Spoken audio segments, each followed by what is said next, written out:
가족이 제일 안전한 곳이다. 그 말 저는 믿지 않습니다. 제가 처음 세상이 무너지는 소리를 들은 곳은 낯선 골목도 술집도 아니었어요. 우리 집, 제 방. 벽에는 제가 그린 가족 그림이 붙어 있었고 선반엔 오래된 인형이 앉아 있었죠. 그런데 그 방에서 저는 지금도 상상하기 싫은 일을 겪었습니다. 오늘 70이 된 제가 이 얘기를 꺼내는 건 한 가지 이유입니다.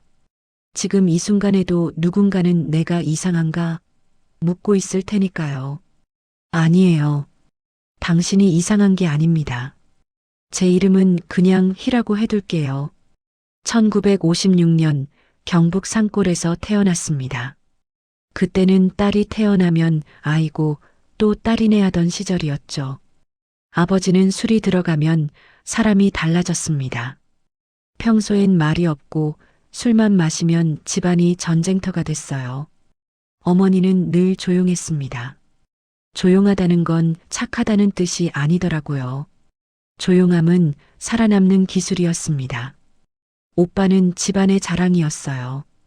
어른들은 오빠를 보면 늘 말했습니다. 야, 인물 훤하다. 공부도 잘하고. 그 말이 제겐 칼이었죠. 오빠는 커갈수록 제게 이상한 눈빛을 보냈고 저는 점점 숨는 아이가 됐습니다. 제가 엄마하고 입을 열면 어머니는 물 묻은 손으로 제 입술을 살짝 눌렀습니다. 희야, 조용히 해. 괜히 집안 뒤집어 놓지 말고. 그때 저는 알았어요. 이 집에서 제 편은 없구나. 14살 봄이었습니다. 속이 울렁거리고 아침마다 어지러웠어요. 저는 그게 병인 줄 알았습니다. 그런데 달력이 한 장 또 한 장 넘어가니 몸이 알려주는 신호가 달라졌습니다. 어머니가 제 허리를 바라보더니 그 자리에서 하얗게 질렸습니다. 희야, 너 설마. 저는 바닥에 주저앉아 울었습니다.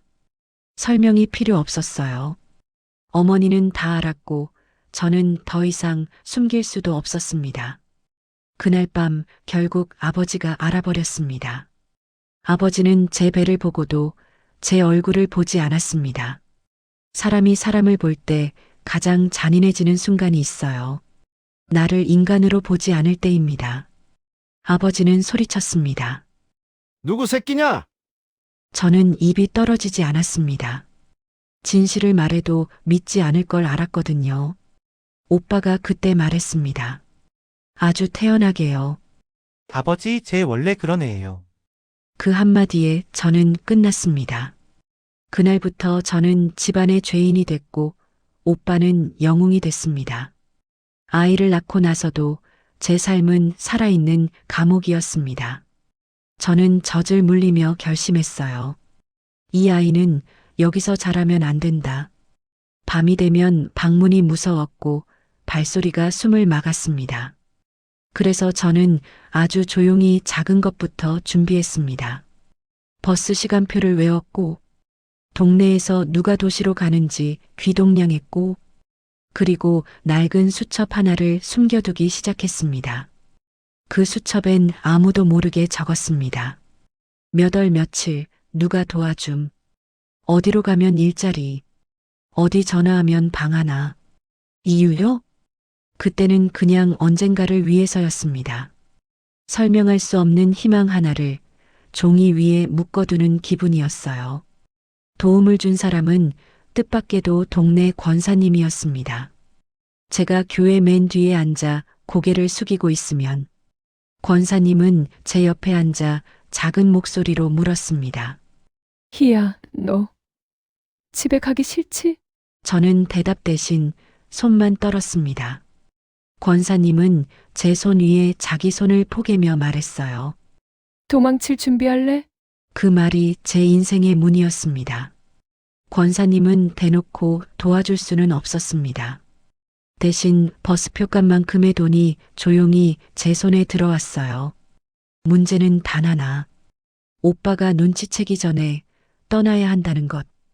떠나는 날 새벽 저는 아이를 품에 안고 방문을 열었습니다. 바닥 마룻장이 끼익 소리를 냈고 그 소리가 천둥처럼 크게 들렸습니다. 그때 부엌에서 불이 켜졌습니다. 어머니가 서 있었습니다. 가냐? 저는 울음을 삼키며 대답했습니다. 엄마, 나 이제 못 버텨. 어머니는 한참을 말이 없더니 떨리는 목소리로 겨우 내뱉었습니다. 나는 겁이 많았다. 근데 너는 나보다 낫다. 너는 가서 살아라. 저는 그 말 한마디를 평생의 빚으로 안고 살았습니다. 그리고 그 새벽 저는 처음으로 제 인생에서 선언을 했습니다. 엄마, 나 이제 아무도 안 믿어도 괜찮아. 내가 나를 믿을 거야. 내 아이는 내가 지킬 거야. 그게 제 통쾌한 일갈이었습니다. 누구에게 보이기 위한 말이 아니라 제 영혼에게 하는 약속이었어요.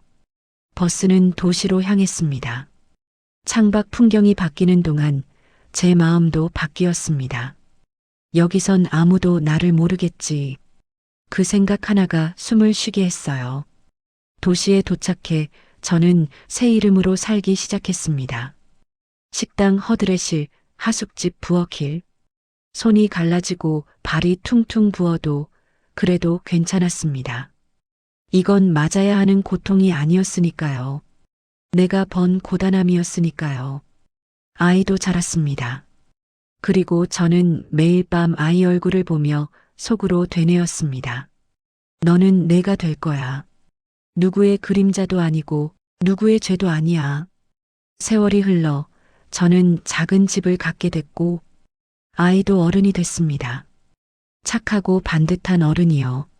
그런데 어느 날 이삿짐을 정리하다가 제가 숨겨뒀던 낡은 수첩이 나왔습니다. 그 수첩에는 버스 시간표, 도움 준 사람의 이름, 전화번호, 날짜, 그리고 맨 마지막 장에 이런 문장이 적혀 있었습니다. 내가 나를 믿는 날 탈출은 시작된다. 그때 저는 깨달았어요. 제 기적은 누가 갑자기 구해준 게 아니었습니다.